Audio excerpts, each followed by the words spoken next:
تبادلہ خیال ہوا اور دونوں جانب سے اس خواہش کا اظہار کیا گیا کہ یہ میڈیشن ایفرٹس جو اس وقت جاری ہیں ان کو جاری رہنا چاہیے۔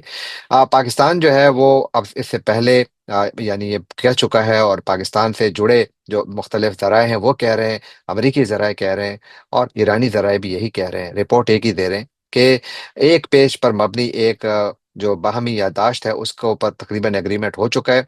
جب اس پر دستخط ہو جائیں گے تو باقاعدہ مذاکرات شروع ہوں گے، بیسیکلی فریم ورک ہے جس کے تحت مذاکرات دونوں ملکوں کے درمیان ہوں گے۔ ڈیڈ لاک جاری ہے دونوں کے درمیان، دو چیزوں پر جاری ہے: ایک یورینیم کی انرچمنٹ اور انرچڈ یورینیم کے امریکہ کے حوالے کیے جانے کا، امریکہ کا جو ایک ڈیمانڈ ہے امریکہ کی وہ، اور دوسرا ایران کا جو ایٹمی پروگرام ہے وہ، اور پھر ساتھ جو یہاں پر آپ نے ہرمز ہے اس کی بندش اور ایران کا نیول بلاکیڈ، اس پر اس وقت بات رکی ہوئی ہے یا بات پھنسی ہوئی ہے۔